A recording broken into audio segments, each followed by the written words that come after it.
Hello, GS Paul again. We'll be discussing female reproductive system today, and this system I will discuss under three subheadings. Number one will be the organs which are involved in the process of reproductive system, and then number two, the functions of each organ, and number three, the hormones which are involved in the working of these organs. Because the reproductive system, of course, in case of females, is slightly complicated, and to make it easier, I have split the whole thing into three parts. So let's start with the organs of female reproductive system. As I have already told you, if you remember, that all those organs which work for the process of, for one process, collectively constitute what is called as a system. And all those organs which work for the process of reproduction in females will constitute what is called as female reproductive system. Now let's name the organs which are involved in the process of reproduction in females. Number one is ovary. Number two is oviducal funnel, or this is also called infundibulum. Number three is oviduct, which opens into the uterus. Here is the uterus, and the uterus opens to the outside through the cervix into vagina. So the organs of reproduction in females will constitute the ovaries, the oviducal funnel or infundibulum, the oviduct, the uterus, and the cervix of the uterus, and the vagina. Now we have to see these structures before we start their functions. The ovaries are two small structures present in the abdomen of the female on the two sides in the abdomen, and each ovary is roughly 5 centimeter long, 3 centimeter in breadth, and around a centimeter or 2 centimeters in depth. Now each ovary is connected to the uterus by means of ovarian ligament. Now, as the baby is born, female baby is born, the number of cells present in each ovary is fixed, is limited, and it does not increase. The number of cells present in the ovary do not increase. They just remain the same, or as the baby grows, the number of cells in the ovary can decrease. The reason behind this is the cells in the ovary, the oocytes, are reproductive cells, are cells which are concerned with reproduction. They are called the germ cells, and they are slightly different from the somatic cells, I mean the other cells of the body. Now, the difference between the somatic cells and the germ cells is that the germ cell undergoes a process of cell division, which is unique with the germ cells, and that is reductional cell division, meiosis. Meiosis takes place only in germ cells. It does not take place in the body cells or the other cells in the body. Now,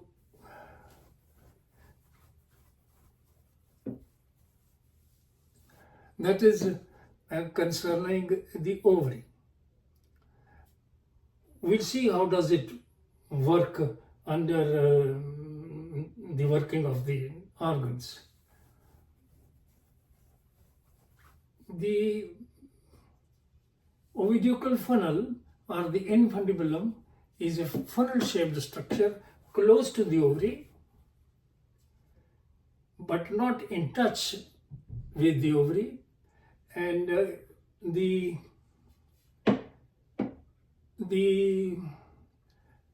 fimbriae, these finger-like structures which are present at the top of the infundibulum or the oviducal funnel, are capable of moving like this, sort of oscillating. And because of they are oscillating, they will suck the ovum, the egg produced by the ovary, into the oviducal funnel. Then we have oviduct. Oviduct connects the oviducal funnel to the uterus. And this is the infundibulum or oviducal funnel and the oviduct, which is the right place or correct place for the ovum to meet the sperm, I mean fertilization. So the fertilization takes place in the oviducal funnel or the oviduct. The uterus is, of course, a structure which is 5 centimeter in width, 7.5 centimeter in length, and thick around 2 centimeters or 2.5 centimeters in thickness. The uterus is, to begin with, is very small, but when the implantation takes place or when the baby develops into uterus, the uterus becomes big and very big actually. Now the uterus then opens into the vagina through a very small aperture called the cervix of the uterus. Now vagina opens to the outside through which the baby is actually delivered. So these are the organs of the female reproductive system. Now all these organs actually work under the influence of certain hormones, and these hormones basically come from the pituitary, and they have the different functions to perform. I will tell the function of each hormone coming from the ovary, but before that we come to the function of these organs. The first is menstruation. Menstruation is the process of the uterus, which in this process the inner wall of the uterus swells, becomes a little thick, and then it gets sloughed off.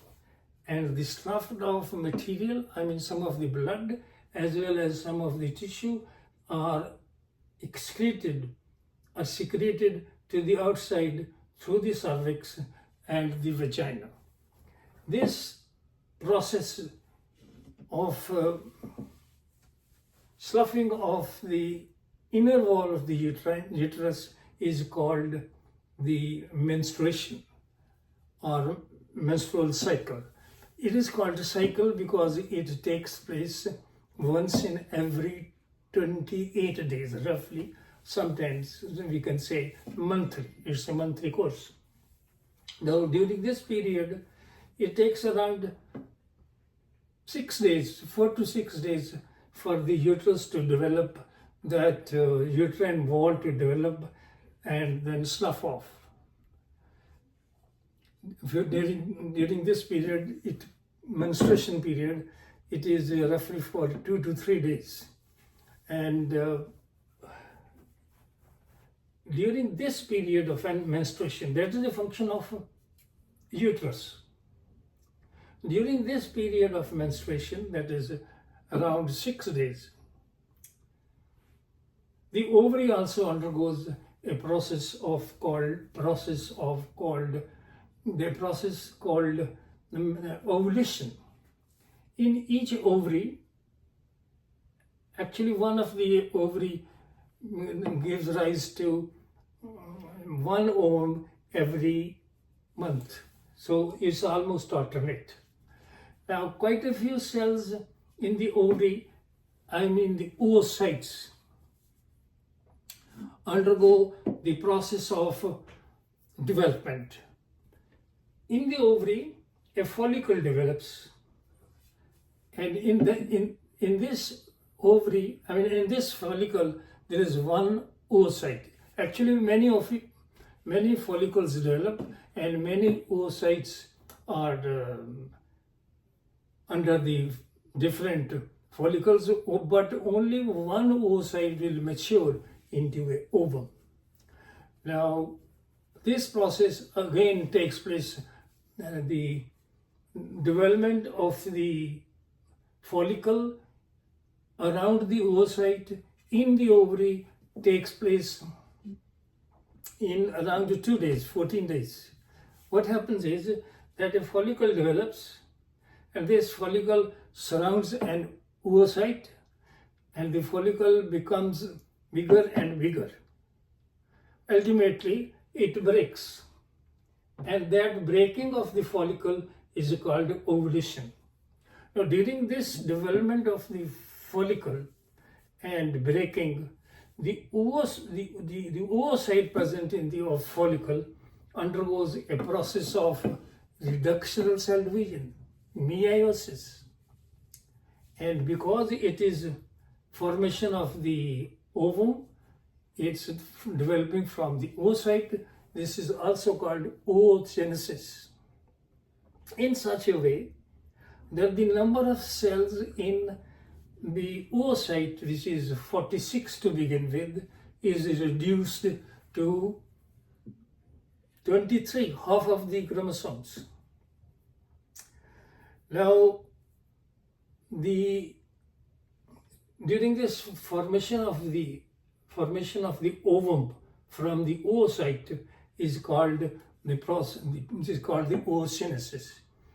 And actually, I told you that many oocytes may undergo the process of development, but only one will be maturing, and only one oocyte will rupture, and that rupture will liberate the ovum which has developed from the oocyte after having undergone the process of oogenesis, the reduction cell division.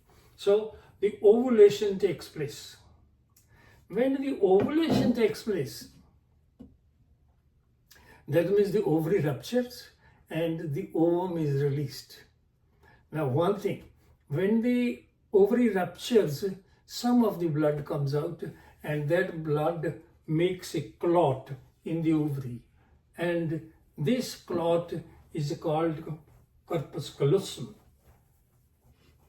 This clot is responsible for the production of some of the hormones. I will come to the hormones later on.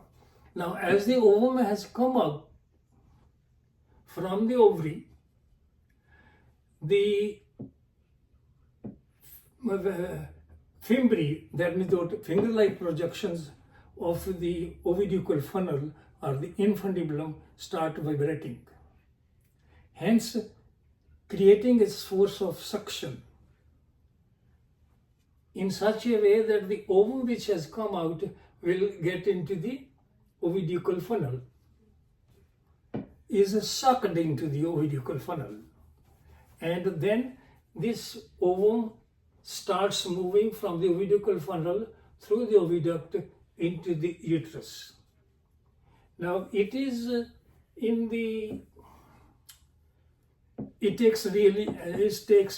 2 days for the ovum to come up to the uterus. Now, this is actually the time or the place where fertilization takes place. If there are sperms, in the oviducal funnel, the sperm will combine with the ovum and fertilization will take place. So, the process of fertilization takes place in the oviducal funnel or the infundibulum and the oviduct. The best place for the process of fertilization, that means meeting of the oocyte or the ovum with the sperm, is the best place, the infundibulum. Once this fertilization has taken place, I mean the ovum has met the sperm, the structure that is formed is called the zygote. The zygote moves from the infundibulum through the uterus into the oviduct. It takes around 2 days. Now, during this process, the zygote, fertilized ovum, undergoes a cell division. Generally, it takes around, it forms 8-celled structure before it comes here, roughly. Now, once it comes into the uterus, the zygote finds its place in the uterus, which has already undergone the process of menstruation and is ready for receiving the fertilized egg, I mean the zygote.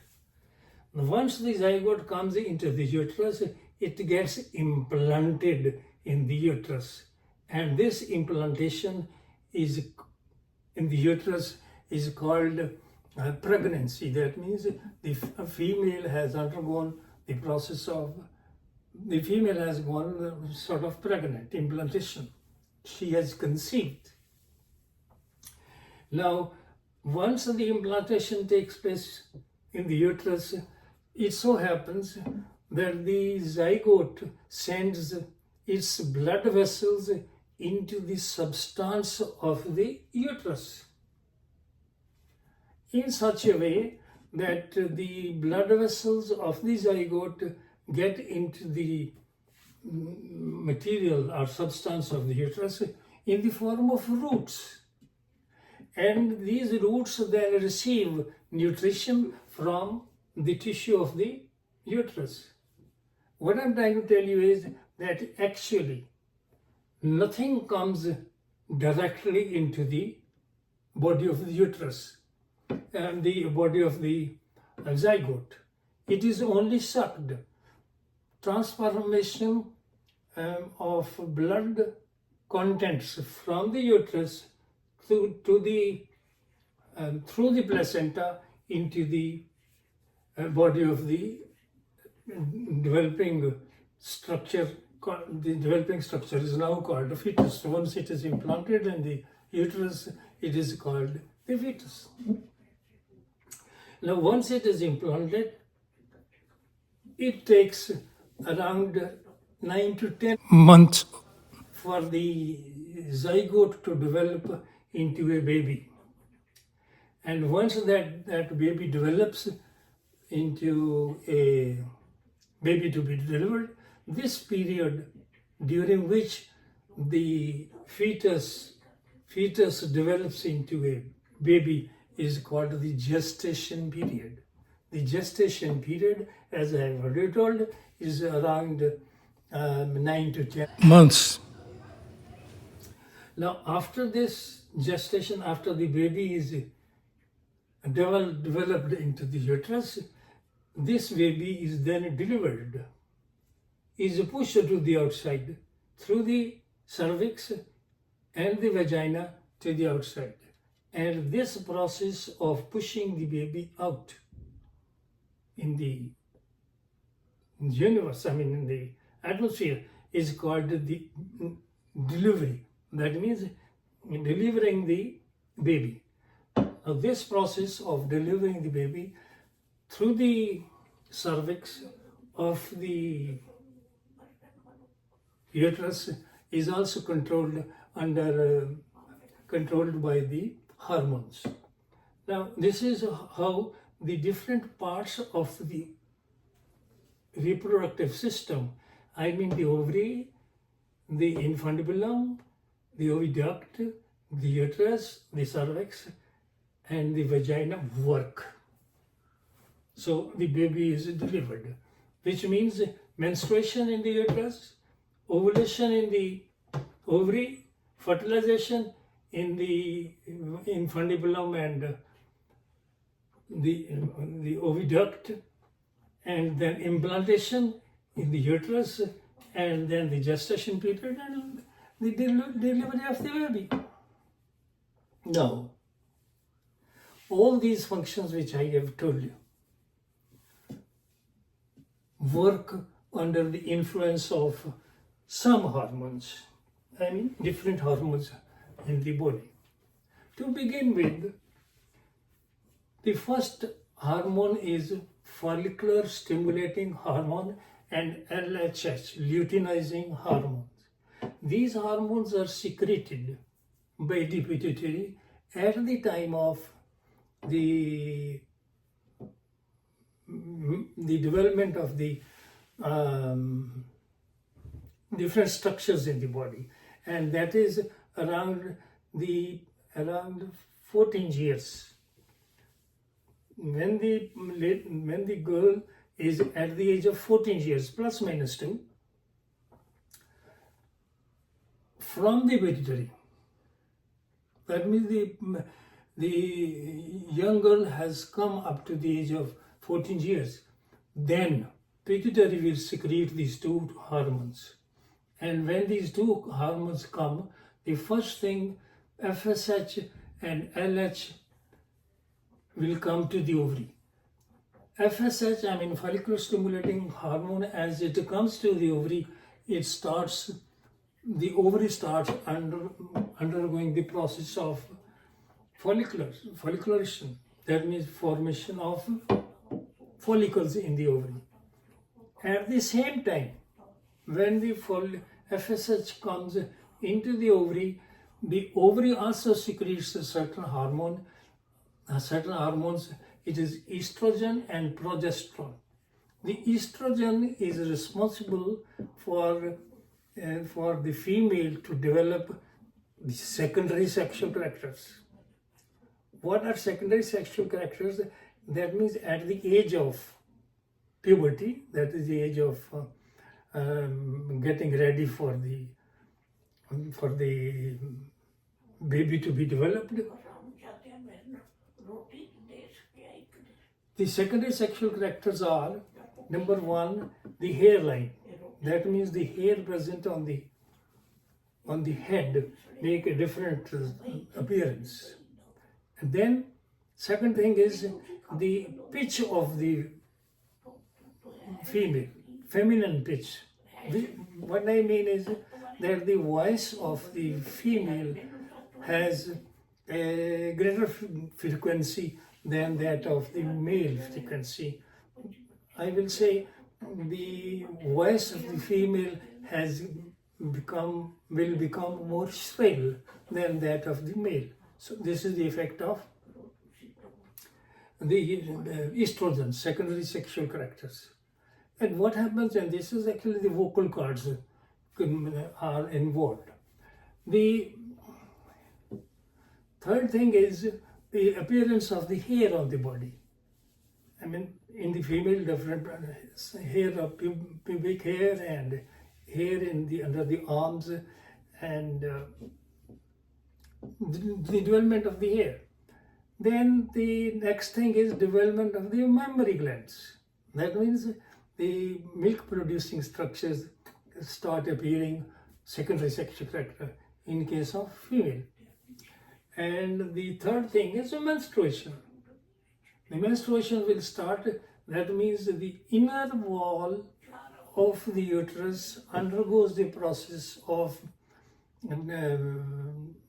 swelling up, and then after some time, this wall which has swollen up, it breaks, and some of the blood and some of the tissue oozes out. This process of releasing this blood and some of the tissue is called menstruation, which happens after every 28 days or between 28 or 30 days. So I mean once in a month. Now, the LH also helps in the formation of or in the development of mammary glands. Now, once the ovulation takes place, that means the follicle breaks, there is a clot formed in the ovary, and from this clot, which is called corpus luteum, two hormones come, another two hormones, which is estrogen and progesterone. The estrogen and progesterone, which comes from the clot made in the ovary, is responsible for the maintenance of the placentation, that maintenance of the fetus in the uterus. And once the gestation period is over, I mean the baby is ready to be delivered, then there is a hormone called oxytocin, which is produced by the pituitary for the delivery of the baby. Now the function of the oxytocin is to make the muscles contract of the uterus in such a way that the baby can be pushed to the outside. Oxytocin makes the muscles of the uterus to contract and relax, pushing the baby out. Sometimes, when the delivery of the baby is a little difficult or enough oxytocin is not produced, that time generally the doctors or the gynecologists give an injection of oxytocin to the female, which helps the delivery of the baby and makes the delivery of the baby a little easier. So that is oxytocin. So these are some of the hormones which are used during the process of reproduction. And the maintenance of the milk coming from the mammary gland is also controlled by the hormones, and that hormone is called progesterone, which is produced by the corpus luteum. Now, once the baby is delivered, the process of reproduction is completed. By the way, if the ovum is not fertilized here, then it of course takes two days to come, and then it deteriorates and it comes out through the cervix and the vagina to the outside. And then the second cycle of the follicular development will take place, which I told you takes place after 28 days. Now, this will be repeated after 28 days. If the fertilization does not take place, even the second month or the third month, this process will continue. The follicle stimulating hormone will affect the ovary. But once the fertilization has taken place and corpus luteum is formed, then the amount of estrogen and progesterone, the hormones produced by the corpus luteum, increases in the body, and the the amount of follicular stimulating hormone decreases in the body. Hence, during that period of gestation, there will be no menstrual cycle. Now, each woman has an ability to produce around 200 to 400 eggs in her life. I mean, the first, after the age of 14 years, a female can produce the eggs up to the age of roughly 50 years, 45 or 50 years, which means around 30 years the eggs have to come. And in each year there are 12 months. 12 months means in 30 years there will be 360 eggs produced if an egg is not fertilized. So there are around 200 eggs available out of all the oocytes present in both the ovaries. 200 eggs will be available from one ovary and 200 from the other ovary. That's the maximum number of oocytes developing into ovum. Now, so that also informs you that the fertility of a female will start, if it starts at the age of 14 years, it can go up to maximum 50 years.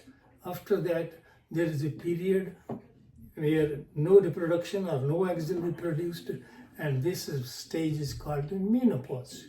Menopause means a stage or a period during which the ovary stops producing the ovum. So menopause after the age of roughly 50 years or 45 to 50 years. That is all about the female reproductive system. As I generally say, that is a very complicated process. And I would also say here that every woman and every man should also know what is happening in the body of the female, so that one can start the family or can think of starting a family. So it's important in that respect. The other thing is that, as I often say, that during this process, which is a very long process, you might strike certain questions in your mind. If you have questions, please put those questions in the comments section, and I will answer all those questions. And I also said once that any boy who asks questions is a student, and any student sitting in a classroom, if he doesn't ask questions, he is just a boy. So you must ask the questions. It is the process of asking questions that you learn more. So if you have any questions, please do put those questions in your in comment section. Number 2, I'm sure you would have liked this process of reproduction in case of females. If you have liked, I'm sure you should have liked it. You put that sign of that you have liked it, and then the button of notification, which will mean that when I upload another video, you will be informed, you will be notified that there is another video coming up by G.S. Paul. Now, the next lesson will be the reduction of cell division. Actually, that lesson will be cell, number 1, and number 2 will be cell division. And under cell division, the reduction of cell division, which I have mentioned here as meiosis. There is 2 types of reduction division. Anyway, we shall take up that cell division under the next lesson, the cell and cell division. Thank you very much. That's all which I have to say today. Thanks.